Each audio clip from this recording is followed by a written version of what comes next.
السلام علیکم ورحمۃ اللہ وبرکاتہ۔ بسم اللہ الرحمن الرحیم۔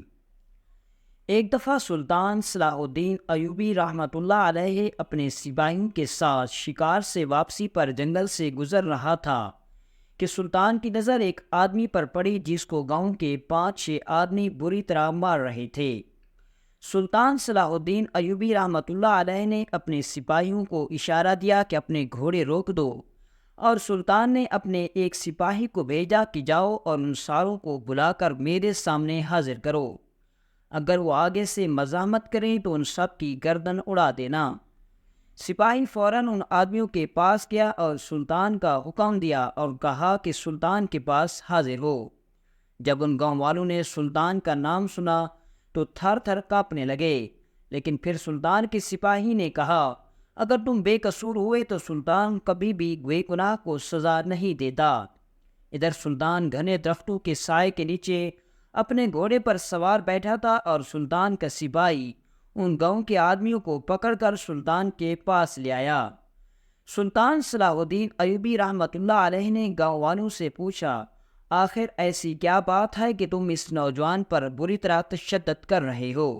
تو انہوں نے کہا، سلطان معظم، یہ نوجوان ہمارے گاؤں میں رہتا ہے اور ہمارا رشتہ دار ہے، لیکن اس نوجوان سے ایسا گناہ سرزد ہوا کہ ہم خود کو بھی قابو میں نہ رکھ سکے۔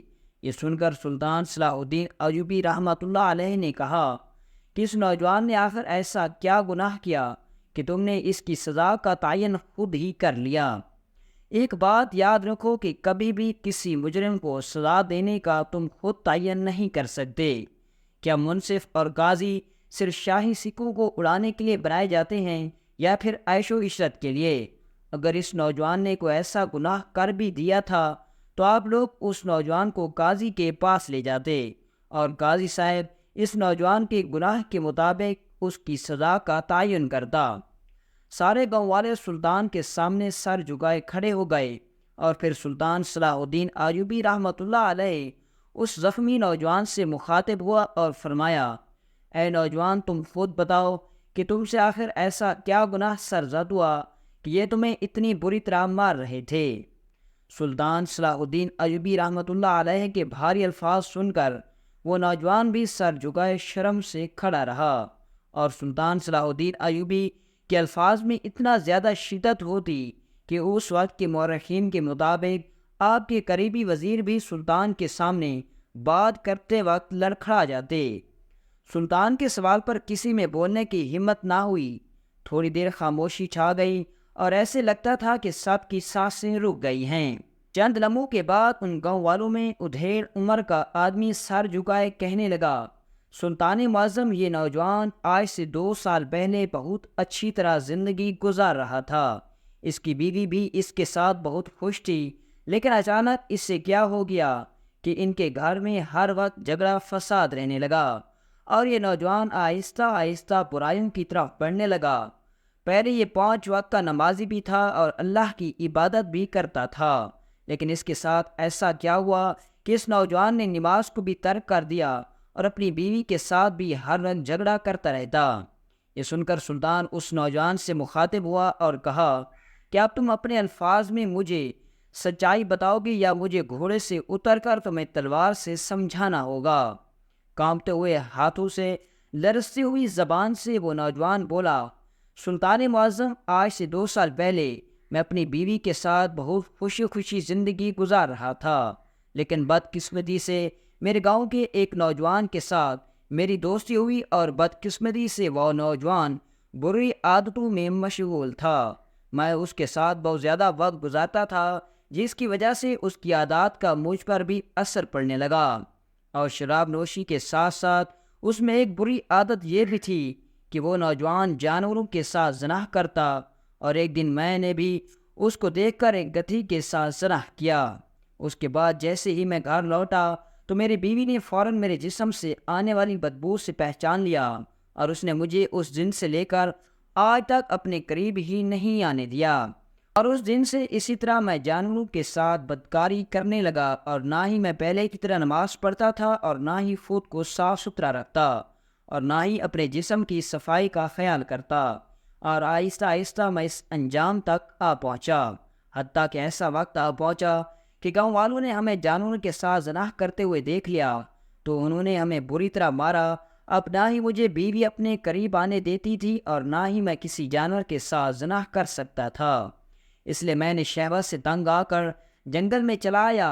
میں نے ہر طرف نظر دوڑائی لیکن کوئی بھی جانور نظر نہیں آیا۔ شہوت سے تنگ آ کر میں نے اپنا نفس پتھر پر رگڑ کر اپنی شہوت نکال رہا تھا کہ ادھر گاؤں والے کسی کام کے سلسلے میں جنگل سے گزر رہے تھے۔ ان کی نظر مجھ پر پڑ گئی اور انہیں نے مجھے پکڑ کر بری طرح مارا۔ یہ سن کر سلطان صلاح الدین ایوبی رحمۃ اللہ علیہ غصے سے لال ہو گیا اور اپنے گھوڑے سے اترا اور اس نوجوان کو کہا، تم نے ایسا گناہ کیا جس کی معافی ملنے کی کوئی گنجائش نہیں۔ پھر سلطان نے اپنے سپاہیوں کو حکم دیا کہ اس نوجوان کو زندان میں جا کر بند کر دو، اور ان گاؤں والوں کو سلطان نے حکم دیا کہ کل صبح میری عدالت میں اس نوجوان کی بیوی کو لے کر تم حاضر ہو جانا۔ اگلے دن عدالت لگ گئی۔ سلطان صلاح الدین ایوبی عدالت میں تشریف لائے۔ ادھر سے گاؤں والے اس نوجوان کی بیوی کو لے کر سلطان صلاح الدین ایوبی رحمۃ اللہ علیہ کی عدالت میں حاضر ہوئے۔ سلطان نے مقدمے کی کارروائی شروع کی اور سپاہیوں کو حکم دیا کہ اس نوجوان کو میرے سامنے حاضر کرو۔ تمام درباری اس نوجوان کی حالت کو دیکھ کر عجیب عجیب باتیں کر رہے تھے اور کہہ رہے تھے کہ اس نے جو گناہ کیا اس کو کبھی بھی معافی نہیں ملے گی۔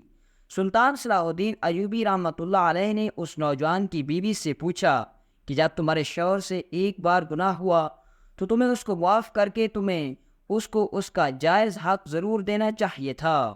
تم نے اپنے شوہر کو جائز حق نہیں دیا اور وہ بری عادتوں میں دھنستا چلا گیا، اور تم بھی ان گناہوں میں اس کے ساتھ پوری مرتکب ہوئی، کیونکہ اگر تم اسے اپنی بیوی ہونے کا پورا حق دیتی تو آج وہ اس انجام تک نہ پہنچتا، اور جتنے بھی اس دن سے لے کر آج تک اس نے گناہ کیے وہ آج شاید نہ کرتا۔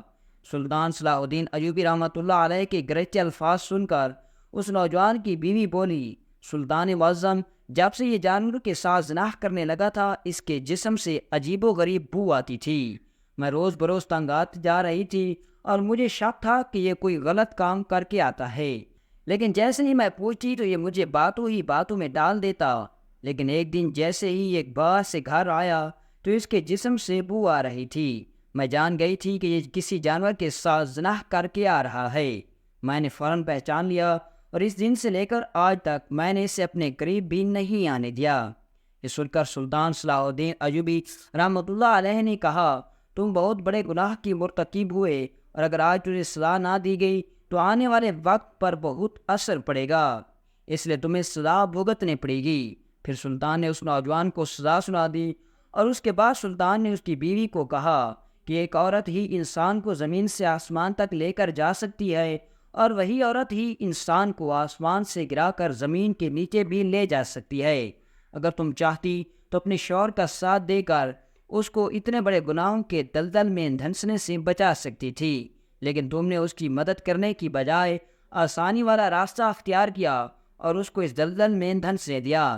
لہذا تمہیں بھی اللہ کے سامنے سجدہ ریز ہو کر اپنے گناہوں کی معافی کی دعا مانگنی چاہیے، کیونکہ تم بھی اپنے شوہر کے گناہوں میں برابر کی شریک ہو۔ اللہ تعالیٰ سے دعا ہے کہ اللہ تعالیٰ ہر مسلمان کو نیک اور اچھے دوست اور نیکوکار بیوی عطا کرے۔